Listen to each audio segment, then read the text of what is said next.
The union legislator, जिसको हिंदी में बोलते हैं संघ का विधानमंडल। In focus first of all हमको देखना है the structure of Lok Sabha. Lok Sabha का बनावट कैसा है, लोकसभा हमारे राज्य में उसका जरूरत क्यों पड़ा है, ये सारी चीजें इसमें हमको पढ़ना है। दूसरा पॉइंट है the functioning of the Lok Sabha. Lok Sabha काम कैसे करता है, लोकसभा का कार्य क्या है, ये हमारे इंडिया में इसका जरूरत क्यों पड़ा है, ये सारे जानकारी हमको इस टॉपिक यानी इस चैप्टर से हमको मिलेगा।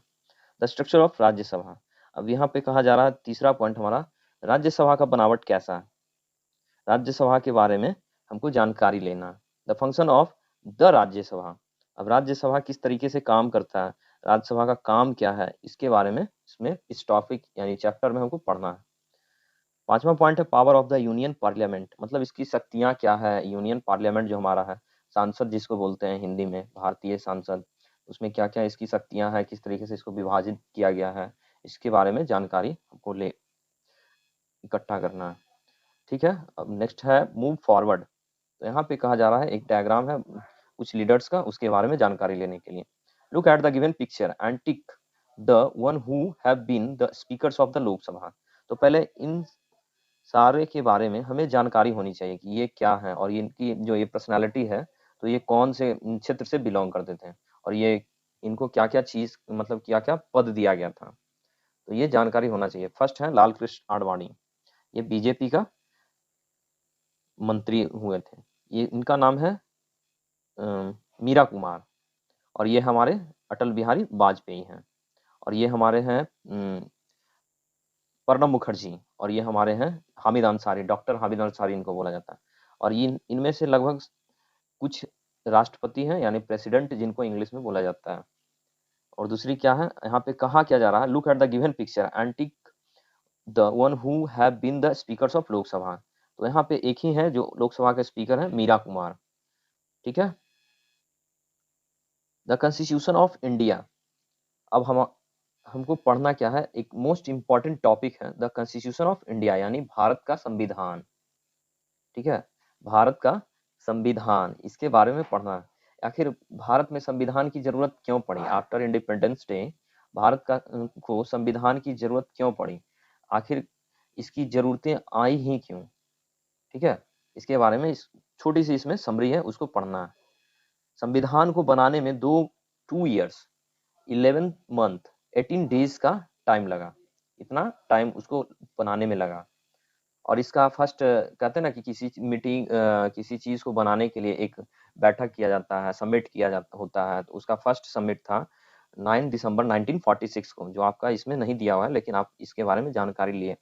ठीक है, ये हम इसका फर्स्ट सबमिट था 9 दिसंबर 1946 को। अब आते हैं टॉपिक पे आपका, the constitution of India. The constituent assembly was interested with the drafting of commission for the governance of India. और ये किसके अंतर्गत आता है, भारतीय सरकार के अंतर्गत, भारत सरकार के अंतर्गत ये कॉन्स्टिट्यूशन आता है। और इसको बनाया कौन है, इसके बारे में आगे हम पढ़ेंगे। Doctor Bhimrao Ambedkar was the chairperson of drafting committee. India become independent on 15th August 1947 and on January 26, 1950 the Constitution of India adopted by incorporated and given by the people of India to the people of India came into force। तो ये क्या कहा जा रहा है कि हमारा जो संविधान लागू किया गया था डॉक्टर भीमराव अंबेडकर के द्वारा, तो पहले बनाया गया, इनको संविधान का फादर ऑफ कॉन्स्टिट्यूशन भी कहा जाता है। और इसको लागू करने का मतलब जिस दिन बनाया गया था वो डेट हम लोग का है 26 नवंबर 1949 को ये कंप्लीट हो गया था। उसके बाद हम लोग को जैसे इंडिया में इम्प्लीमेंट किया गया था, तो ये 26 जनवरी 1950 को इंडिया में इम्प्लीमेंट किया गया था। और ये उसके बाद ये कंटिन्यू हमारा चलते रहा। अभी भी संविधान के द्वारा ही हम लोग का लॉ एंड ऑर्डर को आगे कंटिन्यू करते जा रहे हैं। बिना संविधान का जैसे एक हो गया कि बिना सर पैर का इंसान, जिसका कोई नॉलेज नहीं है, बस एक कहते हैं अनलिटरेट, उस तरीके का होता है। इसलिए कंट्री में अगर जो कोई कंट्री है आपका लोकतांत्रिक कंट्री है, तो उसके लिए संविधान का जरूरत पड़ता है। किसी न किसी चीज को घर में ही एक्चुअली हो जाता है, घर में ही एक मुखिया होता है, उसके द्वारा नियम और कानून बनाए जाते हैं, लॉ एंड ऑर्डर, उसी को लोग फॉलो करते हैं। तो इस तरीके से हमारे कंट्री में भी एक नियम और कानून बनाया गया जिसे कॉन्स्टिट्यूशन बोलते हैं, जिसे हम लोग भारतीय संविधान बोलते हैं, और इंग्लिश में इसे द कॉन्स्टिट्यूशन ऑफ इंडिया बोला जाता है, भारत का संविधान। ठीक है, क्लियर हो गया। अब आते हैं हम लोग ए फेडरेशन ऑफ स्टेट्स, यानी सेकंड टॉपिक इसमें है ए फेडरेशन ऑफ स्टेट्स, यानी भारत जो हमारा है, इंडिया है, वो हमारा राज्यों का संघ है। ठीक है, ये क्या है, राज्यों का संघ है।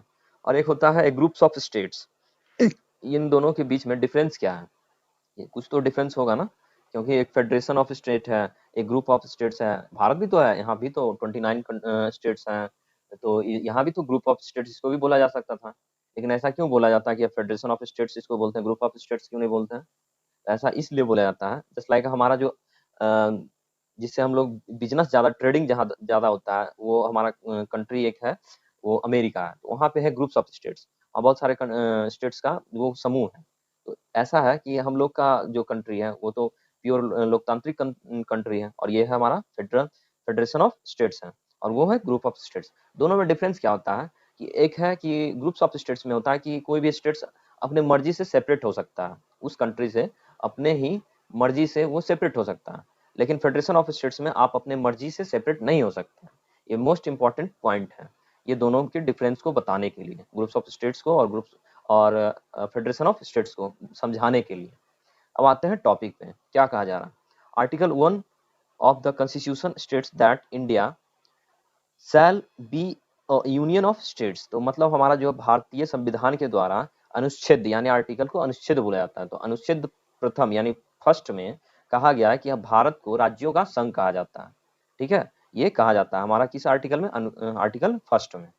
The features recognise the great diversity of culture, language, religion, geography and climate, ये सारी चीजें इस पे डिपेंड करता है। जो हम लोग का भारत में क्या क्या डिपेंड, मतलब क्या इंपॉर्टेंट होता है, जो हम लोग को डाइवर्सिटी, मतलब अनेक विविधताओं में एकता का देश इसको बोला जाता है, just like unity in diversity बोला जाता है इसको। तो किस तरीके से होता है, यहाँ पे बोला जा रहा है, ये जो हमारे टॉपिक में कहा जा रहा है कि कल्चर यानी संस्कृति, जो हम किस तरीके से कहीं भी दूसरे स्टेट्स में जाते हैं तो उसका संस्कृति अलग होता है, हम लोग का संस्कृति अलग होता है। तो इस तरीके से हिंदी भाषी राज्य में भी बहुत सारे, जैसे जहाँ पे हिंदी लैंग्वेज बोला जाता है उसका कल्चर अलग होगा, और जहाँ पे दूसरे लैंग्वेज बोले जाते हैं वहाँ का कल्चर अलग होता है। तो ये सारे चीज़ों के बावजूद भी हम लोग में एक तरह से यूनिटी बना हुआ है।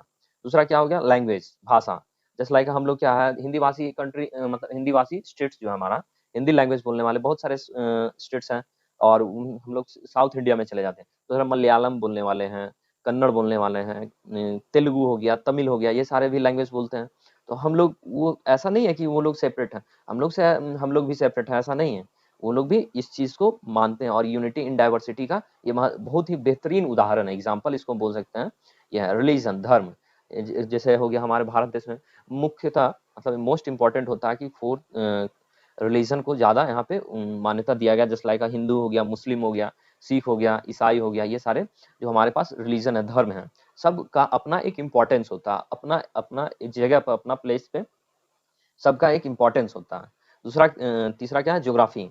तो ज्योग्राफी क्या होता है कि उसका अपना क्या है, जस्ट लाइक हम बताते हैं, एग्जांपल देंगे कि गुजरात है जो सब भारत का सबसे बड़ा तटीय इलाका पड़ता है, कोस्टल एरिया जो है गुजरात का, और हम लोग बिहार या फिर झारखंड में रहते हैं, तो झारखंड, बिहार झारखंड का पड़ोसी राज्य है, तो वहाँ पे कोई सी नहीं है, तो वहाँ का वेदर अलग रहेगा, उधर का क्लाइमेट अलग, इधर का क्लाइमेट अलग रहेगा। तो ये सारे चीज़ों से भी कोई डाइवर्सिटी उपलब्ध होती है, उसके कारण वो मिक्सअप होता है। हम लोग जो जीते हैं, ऐसा कहीं नहीं है कि भाई आप ये भाषा बोलते हैं तो आप हमसे से अलग हैं, ऐसा कुछ नहीं है। हम लोग के पास यूनिटी इन डाइवर्सिटी सब जगह देखने को मिलता है, और ये एकता का एक प्रतीक होता है, पूरे स्टेट्स को बांध के रखने में मजबूती प्रदान करता है, स्ट्रेंथ मिलता है।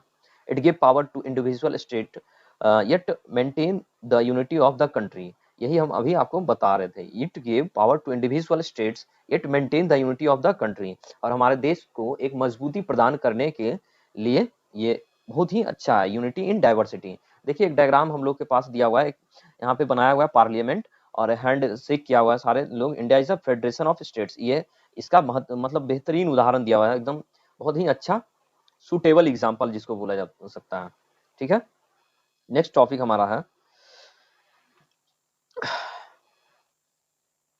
इसी से रिलेटेड अभी कंटिन्यू है। The terms of union of states implies that the states may not succeeded. India is federation of states because, ये सारे पॉइंट्स होता है, क्यों ये इम्पोर्टेंट होता है और क्यों नहीं सक्सेस हो सकता है। अगर जो ये ना हो तो फिर किस तरीके से, अभी हम आपको डील किए थे यूएसए के बारे में, ग्रुप्स ऑफ स्टेट्स जो है वो राज्यों का समूह है, ना कि वो राज्यों का संघ है। ठीक है, उसी से बोल रहा है, ये बोला जाता है कि मतलब इसका क्या वैल्यू है और क्यों ये राज्यों का संघ होना चाहिए, और राज्यों का समूह नहीं होने का यहाँ पे क्या बेनिफिट है, ये बताया जा रहा है। It has a written constitution, जो हमारा संविधान है यानी इंडियन कॉन्स्टिट्यूशन है, वो एक तरह से लिखित संविधान है। और पूरे वर्ल्ड में एक पॉइंट है कि पूरे वर्ल्ड में सबसे लार्जेस्ट लिखा हुआ संविधान कहाँ का, तो इंडिया का। ये ध्यान में रखना है कि सबसे बड़ा संविधान किस देश का है, किस कंट्री का है, तो इंडिया का। ये ध्यान में रखना है, रिटन कॉन्स्टिट्यूशन जो है हमारा इंडिया का है। और एक बात है, बड़ा तो समझ में आ गया कि चलो इंडिया का, छोटा भी तो आएगा ना दिमाग में कि छोटा किसका है, ये भी तो माइंड में आएगा क्लैरिटी। तो सबसे छोटा संविधान है हमारा यूएसए का, संयुक्त राज्य America, United states of America का संविधान सबसे छोटा है। ठीक है, यहाँ पे अब दूसरा क्या कर रहा है, दूसरा पॉइंट इसमें, it has two sets of government, one that functions at the states level and the other that function at the central of union level. The central government function for the capital new Delhi. तो यहाँ पे कहा क्या जा रहा है कि जो हमारा गवर्नमेंट सिस्टम है, ठीक है, जो कॉन्स्टिट्यूशन के अंतर्गत जो हमारा गवर्नमेंट सिस्टम है, इंडियन गवर्नमेंट सिस्टम है, जो दो सेट्स में होते हैं, दो तरीके से काम करते हैं। एक हो गया स्टेट्स गवर्नमेंट, दूसरा सेंट्रल गवर्नमेंट हो गया। तो स्टेट गवर्नमेंट में क्या होता है कि वो स्टेट्स लेवल पे काम करता है। ठीक है, जो स्टेट गवर्नमेंट होगा यानी राज्य सरकार होगा, वो राज्य के स्तर पे काम करेगा, वो निचले स्तर से जुड़ा हुआ रहेगा। और जो सेंट्रल गवर्नमेंट होगा यानी केंद्रीय सरकार होगा, यानी जो केंद्रीय सरकार होगा वो केंद्र स्तर पे काम करेगा, वो राज्य को भी अपने में मिला के ही काम करेगा। लेकिन वो ऐसा नहीं है कि राज्य सरकार है तो केंद्र सरकार से सेपरेट होकर काम करेगा, वो भी उससे मिलके ही काम करेगा।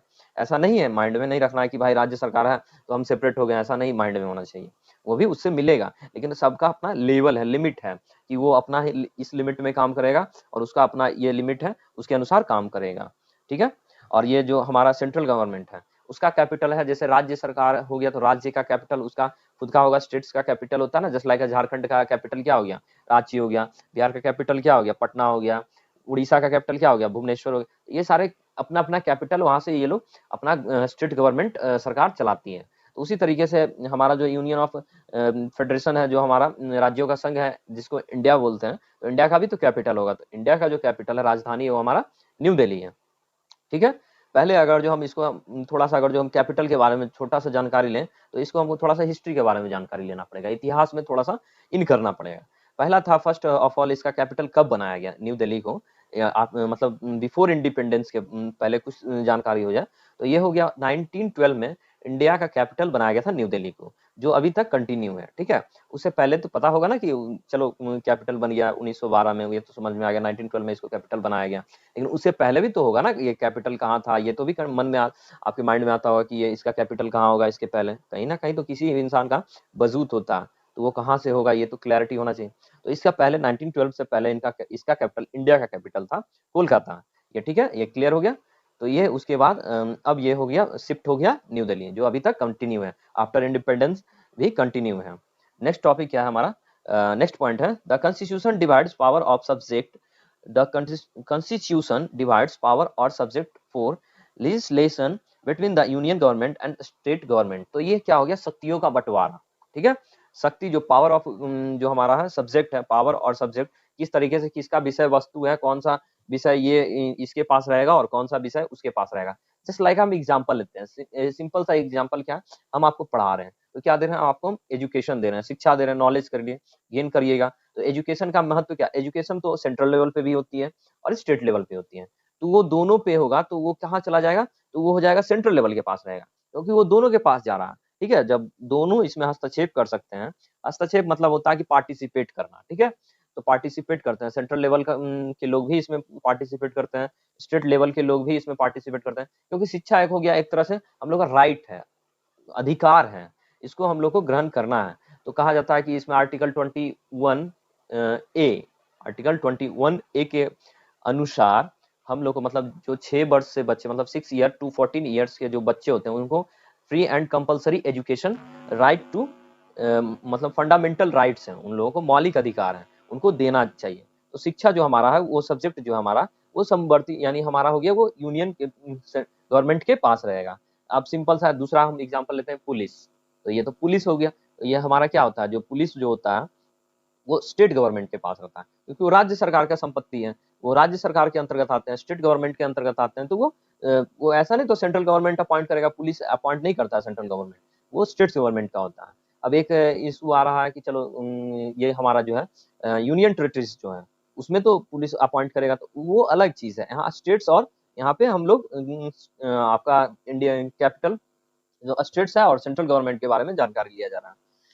वहाँ पे जो है यूनियन टेरिटरीज में वहाँ पे जो पावर रूल में रहते हैं वो हमारा गवर्न उपराज्यपाल है, जिसको बोलते हैं गवर्नर के, हाँ ठीक है, उपराज्यपाल और गवर्नर, ये दोनों वहाँ पे शासन करते हैं। वहाँ रूलिंग जो होता है वो किसी चीफ मिनिस्टर के द्वारा वहाँ पे नहीं किया जाता है यूनियन टेरिटरीज में। तो यहाँ पे जो कहा जा रहा है सेंट्रल और स्टेट्स के बारे में कहा जा रहा है। ठीक है, नेक्स्ट पॉइंट आते हैं। It has provided for a Supreme Court located in Delhi to be a final interpreter of the Constitution। ये कहा जा रहा है कि हमारा जो सुप्रीम कोर्ट है उसका लोकेशन कहाँ है, तो न्यू दिल्ली में है। और ये क्या करता है, तो हर चीज का मतलब हम लोग का संविधान जो कॉन्स्टिट्यूशन है उसका ये क्या है, एक तरह से ये इंटरप्रेटर है, संरक्षक है, उसको ये संरक्षण प्रदान करता है। ये संविधान से बंधा हुआ है। हम लोग इनफैक्ट सारे जितने भी इंडियन सिटीजन है, इनफैक्ट इंडियन सिटीजन में सारे लोग पीएम, प्रधानमंत्री जिनको हम प्राइम मिनिस्टर या फिर प्रेसिडेंट हो, सारे लोग हम लोग कॉन्स्टिट्यूशन से बंधे हुए हैं। तो इसका मतलब कोई कहता है जैसे संविधान से कोई छेड़छाड़ करेगा, उसका जो संरक्षक होता है यानी जिसको इंटरप्रेटर बोलते हैं, तो हमारा कौन होता है, सुप्रीम कोर्ट होता है। ठीक है, to appreciate the system by which India is governed, let us begin with the structure of the government which has the branches. किस तरीके से इसका ब्रांचेस होते हैं सरकार का, उसके बारे में आगे पढ़ने के लिए बताया जा रहा है। ठीक है, क्या क्या इसका सिस्टम्स होते हैं उसके बारे में जानकारी लेने के लिए कहा जा रहा है। द पार्लियामेंट ऑफ इंडिया, अब कहाँ है, एक टॉपिक नेक्स्ट आया हमारा, द पार्लियामेंट ऑफ इंडिया। मतलब अब क्या है, इसका हमारा जो भारत का पार्लियामेंट है, संसद है, जिसको हिंदी में सांसद बोलते हैं, तो वो कैसा है, उस मतलब उसमें काम क्या होता है, उसका कार्य क्या है, इसके बारे में जानकारी आगे मिलेगी। पार्लियामेंट और संसद, इसको पार्लियामेंट भी बोलते हैं और संसद भी बोलते हैं, is the common terms use to refer to both the house of the union legislature, that is the Lok Sabha and the Rajya Sabha, which are function of as one unit। तो ये क्या कहा जा रहा है, जो हमारा parliament of India है यानी सांसद, पार्लियामेंट और संसद is the common terms use to refer to both hand houses, मतलब हमारे पास दो हाउसेस होते हैं। ठीक है, एक हो गया हमारा राज्यसभा, दूसरा लोकसभा। दोनों किसके अंग है, तो यूनियन लेजिस्लेचर का है। जो हमारा है किसका अंग है, यूनियन लेजिस्लेचर का, जिसको हम लोग बोलते हैं, अगर बोलने का है तो सिंपल सा, अगर जो सेपरेट बोलना है तो हम लोकसभा बोल सकते हैं या फिर राज्यसभा बोल सकते हैं। अगर दोनों को कंबाइंड हम बोलेंगे तो सांसद बोलेंगे या फिर पार्लियामेंट बोलेंगे। ये क्लियर हो गया। अब आ गया यहाँ पे, अब नेक्स्ट टॉपिक क्या बोल रहा है, the structure of the union parliament. अब स्ट्रक्चर कैसा है यूनियन पार्लियामेंट का, उसके बारे में पढ़ने के लिए बताया जा रहा है। कैसे वो कौन कौन से इसके पार्ट्स होते हैं, कौन इससे रिलेटेड होते हैं, इसके बारे में जानकारी आगे मिलेगी। The president in the supreme head of the Indian Union and therefore the nation he she represent the spirits of the nation। तो ये क्या होता है, जो हमारा राष्ट्रपति होते हैं, जो हमारे राष्ट्रपति होते हैं, वो क्या होते हैं, इस इंडियन यूनियन यानी हमारा जो कहते हैं ना, भारत जो हमारा है राज्यों का संघ है, तो इंडियन यूनियन का ये होते हैं हेड होते हैं, ये मुख्य होते हैं। जैसे घर का मुखिया कौन होता है, हमारे माता पिता होते हैं, उसी तरीके से एक तरह से ये इनको बोलते हैं फर्स्ट इंडियन फर्स्ट सिटीजन भी बोला जाता है, कि भारत का प्रथम नागरिक जो हमारे हैं वो प्रेसिडेंट हैं। तो ये हमारे इंडियन यूनियन का जो है वो प्रेसिडेंट हेड होते हैं, सुप्रीम हेड होते हैं। ठीक है, the nation he see represent the spirit of the nation, और ये एक तरह से रिप्रेजेंट करते हैं किसका, तो अपने राष्ट्र का ये रिप्रेजेंटेटिव होते हैं यानी प्रतिनिधित्व करते हैं। ठीक है, the role of the president is the more ceremonial than functional. जो इनका रोल होता है प्रेसिडेंट का, एक तरह से एक फंक्शनल की तरह काम करता है। ठीक है, India's first president doctor Rajendra Prasad was a great scholar. जो हमारे भारत के प्रथम राष्ट्रपति थे वो थे डॉक्टर राजेंद्र प्रसाद। ठीक है, वो कहाँ से बिलोंग करते थे, तो भारत का एक स्टेट्स है जो जिसको बोला जाता है बिहार। ठीक है, वहां से वो बिलोंग करते थे, लेकिन वो प्रथम राष्ट्रपति बने। और ये सबसे तेज भी थे, ग्रेट स्कॉलर, मतलब बहुत ही अच्छे पढ़ने में थे, ये बहुत ही कहते हैं ब्रिलियंट स्टूडेंट थे। India had a president from different religion as well as backward classes to emphasis than that our nation believes in regional diversity and social equality। तो हमारे पास इंडिया का जो है भारत में बहुत सारे रिलीजन, बहुत सारे कास्ट के प्रधान राष्ट्रपति बने, राष्ट्रपति आए और अभी भी आगे कंटिन्यू बनते रहेंगे। ऐसा कहीं नहीं है कि वो कास्ट का तो ये नहीं बनेगा, ये कास्ट का तो उसको बनना चाहिए। कॉन्स्टिट्यूशन के अनुसार हमारे पास कोई कास्टिज्म नहीं है, लेकिन पॉलिटिकल एरिया में बहुत ही ज्यादा कास्टिज्म किया जाता है। लेकिन यहाँ पे कोई भी कॉन्स्टिट्यूशन में नहीं कहा जा रहा है कि ये वो उस जाति का है तो इसको प्रेसिडेंट नहीं बनना है, ये उस नीच जाति का है, वो दूसरा कैटेगरी में आता तो उसको ये चीज नहीं करना चाहिए, ऐसा कहीं हमारे कॉन्स्टिट्यूशन में नहीं कहा जाता। मतलब कहते हैं ना कि जातिवाद से ऊपर उठकर हमारे संविधान का निर्माण किया गया था। सिंपल सी बातें हैं, ये जो हमारे संविधान का निर्माण करता है, यानी जो हमारे संविधान यानी कॉन्स्टिट्यूशन को जो बनाए हैं डॉक्टर भीमराव अंबेडकर, वो खुद दलित फैमिली से बिलोंग करते हैं। तो ऐसा तो नहीं है कि वो दलित परिवार के हैं तो उनको कॉन्स्टिट्यूशन नहीं बनाना चाहिए। ये जो भी है आज के समय का पॉलिटिक्स है, इसमें कास्टिज्म किया जाता है, पहले ऐसा नहीं था। ठीक है, इसलिए ऐसा कोई इशू नहीं है। वही कहा जा रहा है हमारे पास कि इंडिया में बहुत सारे कास्ट के लोग, बहुत सारे धर्म के लोग राष्ट्रपति बने हैं, प्रेसिडेंट बने हैं। ठीक है, the president is the head of the union as well as integral part of the parliament. तो प्रेसिडेंट जो हमारे होते हैं वो भारत के तो प्रमुख होते ही होते हैं, लेकिन पार्लियामेंट के भी एक तरह से वो प्रमुख होते हैं। पार्लियामेंट यानी सांसद के भी वो एक प्रमुख होते हैं जो हमारे प्रेसिडेंट ऑफ इंडिया होते हैं। ठीक है, the president of India is elected indirectly by the representative of the states and union. ये क्या होते हैं, जिनका इलेक्टिव मतलब इसको इनका चुनाव कैसे किया जाता है, इनका भी तो चुनाव होना चाहिए ना। जैसे लाइक कोई भी लीडर बनता है तो उनको रिप्रेजेंटेटिव होता है किस क्षेत्र का, वो अपने एरिया का, यानी अपना जो क्षेत्र है वो उसका रिप्रेजेंटेटिव होता है, यानी प्रतिनिधि करता है। उसी तरीके से राष्ट्रपति का भी इलेक्शन होता है, उनको इलेक्शन किस फॉर्म में किया जाता है। जैसे इलेक्शन होता है दो तरीके से होता है, एक होता है इनडायरेक्टली, एक डायरेक्टली होता है, इसको हिंदी में अप्रत्यक्ष और प्रत्यक्ष बोलते हैं। ठीक है, तो इनका जो इलेक्शन होता है यानी प्रेसिडेंट का जो इलेक्शन होता है वो इनडायरेक्टली वे में होता है।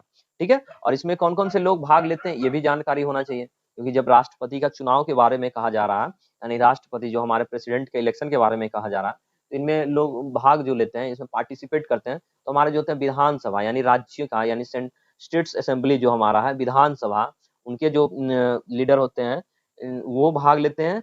और दूसरा कौन होते हैं, जो हमारा लोकसभा हो गया और राज्यसभा के इलेक्टेड कैंडिडेट, ना कि वो हमारे पास जो है 12 कैंडिडेट सेलेक्ट किए जाते हैं राष्ट्रपति के द्वारा, और 2 हमारे राज्यसभा में सेलेक्ट किए जाते हैं राष्ट्रपति के द्वारा। यानी टोटल कैंडिडेट हमारा 14 कैंडिडेट किसके द्वारा सेलेक्ट किए जाते हैं, नॉमिनेट किए जाते हैं राष्ट्रपति के द्वारा।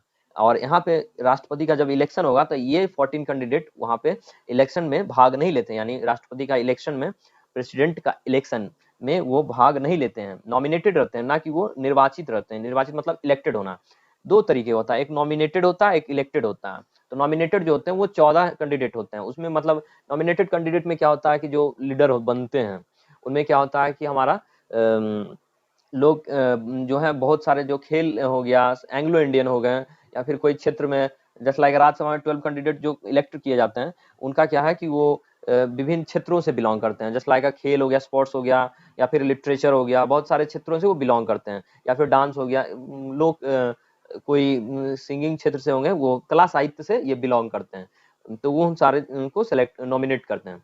लेकिन यहाँ पे क्या कहा जा रहा है, प्रेसिडेंट इलेक्शन। तो प्रेसिडेंट इलेक्शन में क्या होता है कि हमारे स्टेट्स गवर्नमेंट के जो विधानसभा होते हैं उनके इलेक्टेड कैंडिडेट, और उसके बाद फिर हमारा लोकसभा में जो कैंडिडेट होते हैं वो इलेक्टेड कैंडिडेट, और राज्यसभा में जो कैंडिडेट होते हैं इलेक्टेड कैंडिडेट, ये तीनों प्रेसिडेंट इलेक्शन में पार्टिसिपेट करते हैं। ठीक है, ये क्लियर हो गया। The union of legislature comprises of the Lok Sabha the house of the people. इसको क्या बोला जाता है, किसको, लोकसभा को क्या कहा जाता है, हाउस ऑफ पीपल, मतलब लोगों के द्वारा यहाँ पे कानून बनाया जाता है। ठीक है, लोगों के द्वारा लॉ को इम्प्लीमेंट किया जाता है, तो इसको बोला जाता है house of people. And the Rajya Sabha the house of the states. तो राज्यसभा को क्या कहा जाता है, हाउस ऑफ स्टेट्स बोला जाता है। ये ठीक है, यहाँ पे एक चीज और जान लीजिए कि जो हमारा लोकसभा है उसको हम लोअर हाउस बोलते हैं। ठीक है, और राज्यसभा है जिसको अपर हाउस बोलते हैं। अब हिंदी में इसको लोअर हाउस को बोलते हैं निम्न सदन, और राज्यसभा का अपर हाउस को हिंदी में उच्च सदन बोला जाता है। This two bodies make up the vital organ in our body, in our country parliament democracy. जो हमारा ये दो अंग है, एक इम्पोर्टेंस अंग है, अभिन्न अंग जिसको बोलते हैं हिंदी में, मतलब important part of the Indian constitution, Indian parliament. ठीक है, भारतीय संसद का ये दो एक अभिन्न अंग है, जिन जो नाम क्या है, एक राज्यसभा और दूसरा लोकसभा। ठीक है, यही कहा जा रहा है। अब देखिए ये जो डायग्राम दिया हुआ इसमें देखिए ये हमारा जो है पार्लियामेंट ऑफ इंडिया है, जिसे बोला जाता है the legislature, the legislative body of the country और स्टेट्स। और ये क्या है, ये एक महत्वपूर्ण यहाँ पे हम लोग का लॉ एंड ऑर्डर को यहाँ पे क्रिएट किया जाता है, बनाया जाता है। किसके द्वारा? जो सांसद लोग होते हैं उनके द्वारा हमारे लॉ और ऑर्डर को बनाया जाता है। ठीक है, नेक्स्ट टॉपिक है द लोकसभा। अब हमको लोकसभा के बारे में जानकारी लेना है। टर्म्स यानी इसका कार्यकाल, ये ड्यूरेशन कितना है, इसके लोग कितने होते हैं, इसमें कितने लोग पार्टिसिपेट करते हैं, ये सारे जानकारी हमको इसमें लेना है, मतलब ग्रहण करना है, ये सारी चीजें। Terms, the Lok Sabha is elected for a terms of 5 years। It terms can be extend for 1 year at the times during a national emergency. जब ये कहा क्या जा रहा है कि जो लोकसभा होता है उसका टर्म्स जो होता है हमारा 5 सालों का होता है। तो लोकसभा का टर्म्स 5 सालों का होता है, लोकसभा के सदस्यों का कार्यकाल 5 सालों का होता है। और अगर जो ऐसा हो जाए, मतलब राष्ट्रीय आपातकाल लग जाए, नेशनल इमरजेंसी लग जाए, तो इसको 1 साल के लिए एक्सटेंड कर दिया जाता है, 1 साल के लिए इसको बढ़ाया जा सकता है। ठीक है, it can B dissolve earlier than its terms by the president on the advice of prime minister।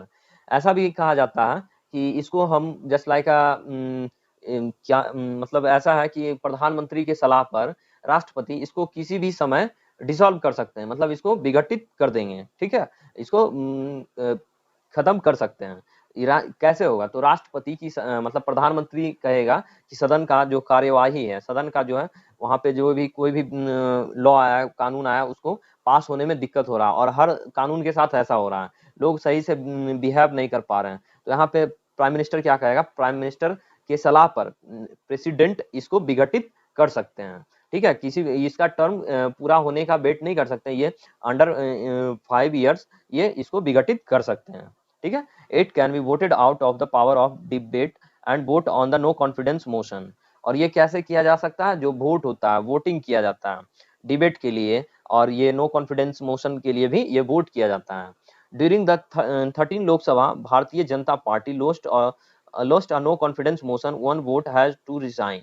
मतलब एक वोट से क्या हुआ था कि जो 13वीं लोकसभा का जो सत्र था, मतलब सत्र जो था 13वीं लोकसभा का सत्र था, जिसमें पार्टी का रूलिंग पार्टी जो थे वो भारतीय जनता पार्टी थे, वो अपना अविश्वास प्रस्ताव को पास नहीं कर पाए थे, अविश्वास प्रस्ताव को पास नहीं कर पाए थे। मात्र एक वोट से उनकी सरकार गिर गई थी, और उनकी जो रूलिंग पार्टी थी उनको रिजाइन करना पड़ गया था। 13वीं लोकसभा के जो प्राइम मिनिस्टर थे वो हम मेरे ख्याल से अटल बिहारी वाजपेयी थे। ठीक है, ये देखिए एक डायग्राम बनाया गया है, ये बताया गया ये इस तरीके का सदन होता है। Lok Sabha the lower house of parliament, जो जिसको बोला जाता है निम्न सदन, संसद का निम्न सदन किसे बोला जाएगा? क्वेश्चन आएगा कि आपका लोअर हाउस किसे बोला जाता है, तो लोकसभा को। ठीक है, अब आया कॉम्पोजिशन। द लोकसभा में have note more than 552 members, 530 elected from the states, 20 from union territories, and not more than 2 members nominated from the Anglo-Indian community। At present, the strength of the Lok Sabha is 545 member। तो ये कहा क्या जा रहा है? Composition, तो मतलब सदस्य कितने हैं लोकसभा में बैठने, लोग कितने वहां इलेक्टेड किए जाते हैं, नॉमिनेटेड होते हैं, इसके बारे में जानकारी कहा जा रहा है इसमें। तो लोकसभा में जो सदस्य होते हैं यानी मेंबर जो होते हैं वो 552 मेंबर होते हैं, और इसमें इलेक्टेड कितने होते हैं? तो 530 इलेक्टेड होते हैं स्टेट से, और 20 जो होते हैं हमारे यूनियन टेरिटरीज से होते हैं, यानी जिसको बोलते हैं हम लोग केंद्र शासित प्रदेश, जो केंद्र के द्वारा शासन किया हुआ प्रदेश, उसको यूनियन टेरिटरीज बोलते हैं। तो जो हमारा कितने होते हैं उससे मतलब कितने मेंबर आते हैं इलेक्टेड होके? तो 20 मेंबर यानी 20 मेंबर इलेक्टेड होके आते हैं यूनियन टेरिटरीज से, और स्टेट से 530 मेंबर इलेक्टेड होकर आते हैं। और यहाँ पे कहा जा रहा है कि जो मतलब 2 मेंबर होते हैं वो नॉमिनेट किए जाते हैं किसके द्वारा? तो राष्ट्रपति के द्वारा नॉमिनेट किए जाते हैं। जो होते हैं एंग्लो इंडियन होते हैं, वो एक तरह से हो गया भारत एंग्लो इंडियन कम्युनिटी से वो बिलोंग करते हैं। At the present strength of the Lok Sabha is 545 member. मतलब कहा जाता है कि टोटल मतलब जो अभी है प्रेजेंट में, वर्तमान में कितने मेंबर हैं? तो 545, जिसको 545 बोला जाता है। इतने मेंबर अभी वर्तमान में अवेलेबल हैं। एड ऑन, क्या कहा जा रहा है एड ऑन के द्वारा? The provision of the Anglo Indian community was included the Indian constitution at the behest of the British government to protect the national who had decided to stay back in India after its independence। ये Anglo Indians के बारे में बताया जा रहा है कि ये भारतीय जो समुदाय के अंतर्गत आते हैं, इनके बारे में कहा जा रहा है कि ये जो है इंडियन कॉन्स्टिट्यूशन के बिहेस्ट में आए थे, और ये किसके द्वारा लाया गया था? ब्रिटिश गवर्नमेंट के द्वारा। किस लिए लाया गया था? तो प्रोटेक्ट करने के लिए किसको? तो ये जो हम लोग ब्रिटिश जो लोग डिसाइड किए थे कि back in India after independence किस तरीके से उनको निर्णय दिया जाए, लिया जाए इनको स्थापित करने के लिए। लेकिन अभी जो है प्रेजेंट में कहा जा रहा है, कहा क्या जा रहा है? सिंपल सी बातें हैं प्रेजेंट में, जो एंग्लो इंडियन जो है नॉमिनेटेड किया जाता था 14th मेंबर, राज्यसभा में 12 और लोकसभा में 2, इसको हटा दिया गया। ठीक है, ये कॉन्स्टिट्यूशन के द्वारा इसको अब हटा दिया गया, अमेंडमेंट करके इसको बाहर कर दिया गया। अब ये कोई भी सिस्टम नहीं है कि एंग्लो इंडियन के द्वारा 14 मेंबर को नॉमिनेट किया जाए। ठीक है, इलेक्शन, जो हिंदी में इसको बोलते हैं चुनाव। ठीक है, इलेक्शन को हिंदी में चुनाव बोला जाता है। चुनाव मतलब क्या होता है? कि किसी को चुनना। ठीक है, इलेक्टेड करना, इलेक्ट होता है उसको चुनना। ठीक है, election to the Lok Sabha is the election to the Lok Sabha is by universal adult franchises. जो हमारे पास ये इलेक्शन है वो क्या है? एक लोकसभा में जितने भी मेंबर इलेक्ट होके जाते हैं, वो एक तरह से इलेक्शन के द्वारा, जो इलेक्शन का प्रोसेस होता है उससे वो होके ही आगे जाते हैं। Every Indian citizen above the age of 18 can vote for his representative in the Lok Sabha. जितने भी इंडियन सिटीजन हैं, यानी जितने भी भारतीय नागरिक हैं, वो जो 18 ईयर क्रॉस कर चुके हैं, इनफैक्ट ये 18 ईयर के हो चुके हैं, वो 18 ईयर आगे क्रॉस कर चुके हैं, वो सारे लोग इंडियन कॉन्स्टिट्यूशन के द्वारा वो वोट कर सकते हैं। वो वोट कर सकते हैं, जो लोकसभा का प्रतिनिधित्व करते हैं, उनको वो इंडियन सिटीजन जो होते हैं वो वोट कर सकते हैं। The election is direct but the by the secret ballot. Election जो होता है हमारा, चुनाव जिसको बोलते हैं, वो एक तरह से प्रत्यक्ष रूप में होता है, लेकिन वो गुप्त बैलेट में डाला जाता है।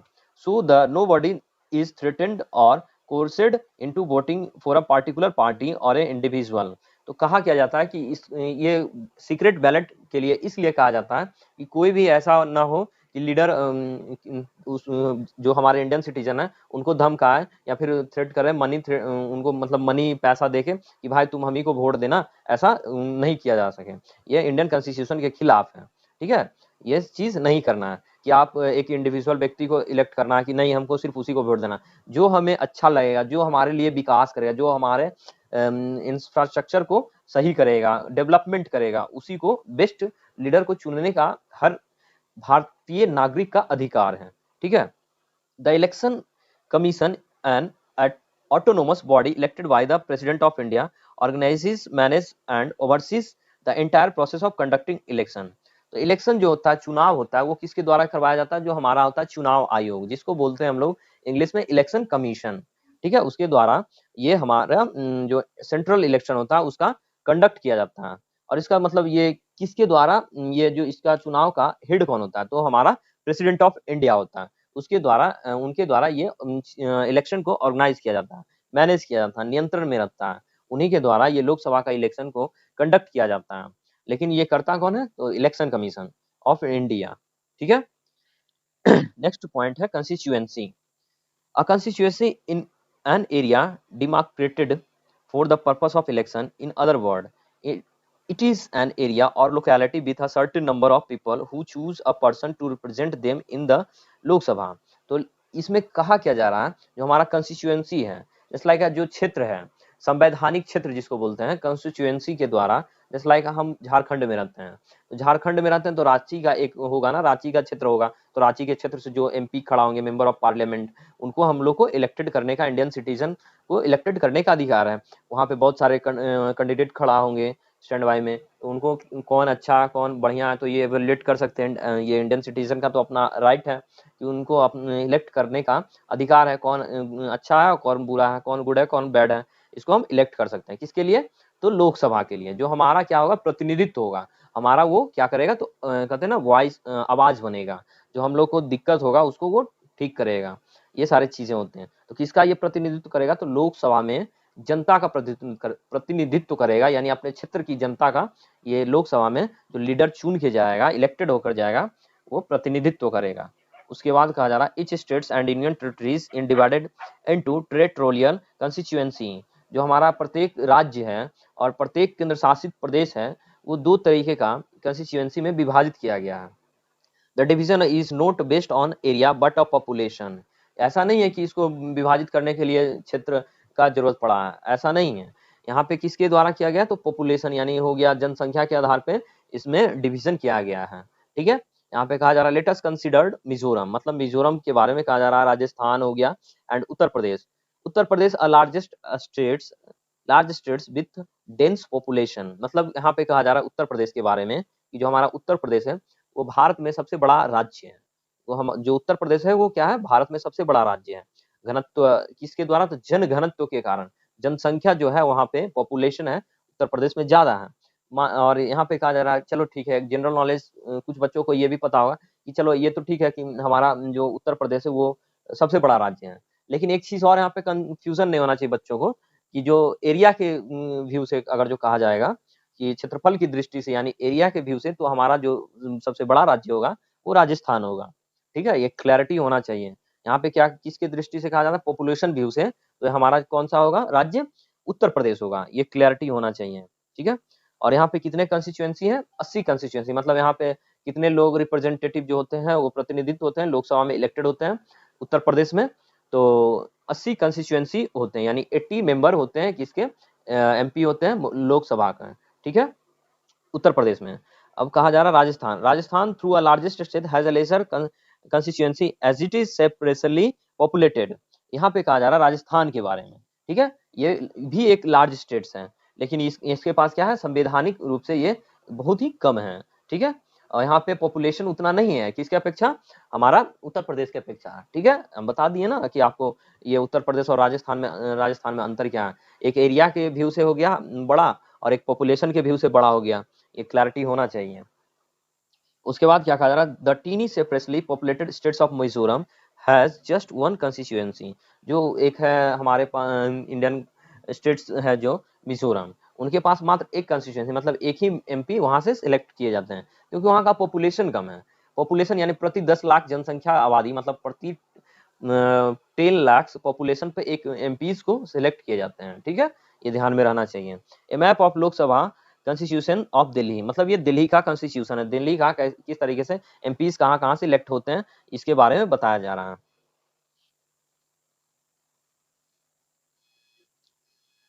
नेक्स्ट टॉपिक क्या है, रिजर्व्ड कंस्टिट्यूएंसी। अब ये कहा जा रहा है जो हमारे पास रिजर्व होते हैं, जैसे लाइक रिजर्व कोटा में होता है, वो क्या है इसके बारे में कहा जाता है। रिजर्व क्या है, रिजर्व का मतलब ही हो गया, सब पहला माइंड में आता है रिजर्व्ड, तो मतलब रिजर्व्ड होगा तो एस टी एस सी का बात पक्का आएगा, इसको बोलते हैं शेड्यूल्ड ट्राइब्स और शेड्यूल्ड कास्ट, ये दो चीजों का जानकार पहला ही रिजर्व कैटेगरी में आता है। तो ये क्या कहा जा रहा है इसमें, रिजर्व कंस्टिट्यूएंसी में keeping in mind the certain section of society have faced discrimination for a long period of time। ये कहा क्या जा रहा है, जो हमारे दिमाग में ये चीज डाला गया था कि भाई आपका जो निश्चित समय से बहुत ही लंबे पीरियड से, ये बात सही है, लगभग कुछ हद तक ये बात सही है कि उनके साथ बहुत ही दुर्व्यवहार किया जाता था, जातिवाद में वो फंसे हुए रहते थे, बहुत ही लंबे पीरियड से ये उनके साथ होते आ रहा है। ठीक है, कि आप नीच जाति का तो उनसे बात नहीं करेगा, वो छुआछूत का भी इसके साथ होते आ रहा है। तो ये कौन कौन से इसमें जनजाति और जातियां होती हैं जो है, certain constitution are reserve for the people belonging to scheduled tribes, यानी एसटी जिसको बोलते हैं, शॉर्ट फॉर्म में एसटी बोलते हैं, यानी जो हो गया यहाँ पे अनुसूचित जनजाति। ठीक है, जिनको बोला जाता है शेड्यूल्ड ट्राइब्स। ठीक है, एंड एक होते हैं शेड्यूल्ड कास्ट जो होता है अनुसूचित जाति। इनका मतलब कहने से ही पता चल गया, शेड्यूल हिंदी से ही पकड़ में आ जाता है कि अनुसूचित, तो इसको मतलब हो गया कि ऐसा है कि जिसका कोई सूची में जिक्र ना हो तो उसको बोलते हैं अनुसूचित। ठीक है, अब ये कहा जाएगा हिंदी में सूचित क्या होता है, जस्ट लाइक जिसका कोई उल्लेख ना हो। अब ये उल्लेख पता होना चाहिए बच्चों को कि उल्लेख क्या होता है, कि वर्णन नहीं, जहाँ पे इंडियन कॉन्स्टिट्यूशन में उनके बारे में कुछ वर्णन ना किया हो, उनको अमेंडमेंट करके उसमें डाला गया हो, ऐसा होता है। ठीक है, तो ये क्लियर होना चाहिए। In this reserved constituency only a person belonging to a scheduled tribes and scheduled caste are allowed to contest election. तो इन लोगों के लिए भी कुछ सीटें रिजर्व होती हैं। ठीक है, इन लोगों के लिए भी कुछ सीटें रिजर्व होती हैं, लगभग अप्रोक्स 78 के आसपास इन लोगों के लिए सीटें रिजर्व होती हैं, एसटी और एससी को मिलाकर। This has been done to ensure that the backward communities get adequate representation and are able to compete with the people of advanced communities। जो ये इनके बारे में कहा जा रहा है, ये किस समुदाय से बिलोंग करते हैं, तो बैकवर्ड कम्युनिटी से ये बिलोंग करते हैं, ठीक है। और इनको बहुत ही अपर्याप्त मात्रा में इनको रिप्रेजेंटेशन, मतलब इन ऐसा कहा जाता है कि इनके पास उतना कम्युनिकेशन नहीं था, बात करने से भी हेजिटेट करते थे ये लोग। लेकिन अब ये एक दूसरे से कंपेयर करने के एवज, मतलब ऐसा है कि अब ये भी कम्युनिटीज में बिलोंग करने लगे। इन लोगों के लिए भी सरकार अपना एक अलग क्षेत्र क्षेत्र को दिया जा रहा है सरकार के द्वारा। It is important to note that candidate can contest election for any part of the country. तो यहाँ पे कहा जा रहा है कि ये अब क्या एक महत्वपूर्ण हिस्सा हो गए हैं, किसके, तो हमारे भारत के महत्वपूर्ण अंग हो गए हैं। ये हमारे जो इलेक्शन जैसे 10 लाख का जो चुनाव होता है उसके ये महत्वपूर्ण अंग हो गए हैं। आरक्षण जिसको बोला जाता है, आरक्षण रिजर्व कंस्टिट्यूएंसी जो होता है, आरक्षित जो सीटें होती है एमपीज के लिए, उनके द्वारा इनको एक अलग स्थान मिला, अलग जगह मिला इंडियन कंस्टिट्यूएंट के द्वारा। नेक्स्ट क्या कह रहा है, qualification of membership of the Lok Sabha. अब कहा जाता है ना कि कहीं जैसे लाइक हम लोग क्या है, कोई भी कॉम्पिटिटिव एग्जाम पास करने के लिए क्वालिफिकेशन होता है जिसको योग्यता बोला जाता है। तो वही कहा जा रहा है कि लोकसभा में इलेक्ट होने के लिए क्या क्वालिफिकेशन होना चाहिए एक इंडियन सिटीजन को, यानी भारतीय नागरिक को, उसके बारे में क्या आगे जानकारी मिलेगी। There are certain qualification to become a member of Lok Sabha a person.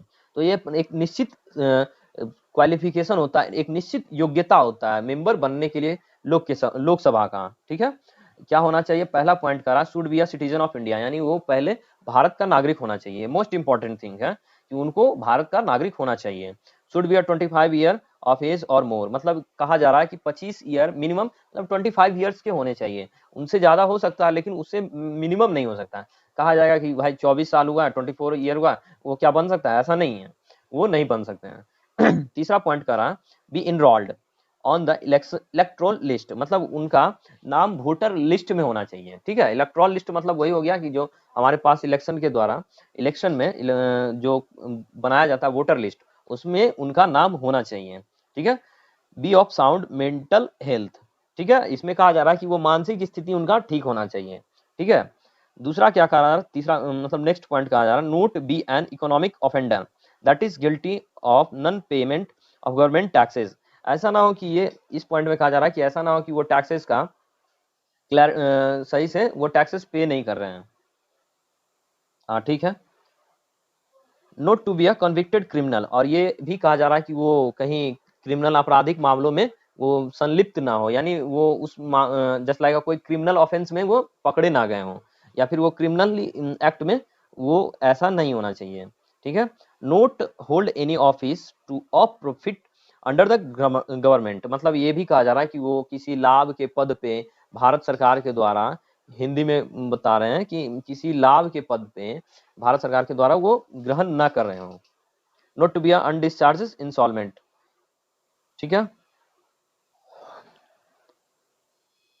Disqualification, अब ये कहा जा रहा अयोग्यता, क्यों इसको, मतलब ऐसा होता है कि बन जाओ उसके बाद फिर कुछ ऐसा हो जाए तो फिर उसको हटा भी दिया जा सकता है, तो इसी को कहा जा रहा है कि डिस्क्वालिफिकेशन, मतलब उसको किस तरीके से हटा भी दिया जा सकता है। तो a candidate can be disqualified on the following grounds, तो किस तरीके से उसको हटाया जाता है। If he she hold any office of profit under the government of India or government of states, ये कहा जा रहा है कि जैसे लाइक कोई लाभ के पद पे है, ठीक है, जो गवर्नमेंट ऑफ इंडिया या फिर गवर्नमेंट ऑफ स्टेट्स के द्वारा वो कहीं गवर्नमेंट एम्प्लॉय या फिर कुछ भी वो कर रहा है, तो वहां से उनको रिजाइन करना पड़ेगा। ये बनने के लिए, मेंबर ऑफ लोकसभा बनने के लिए उनको उस लाभ के पद को छोड़ना पड़ेगा, ठीक है। इफ ही या सी ऑफ अनसाउंड माइंड, मतलब ऐसा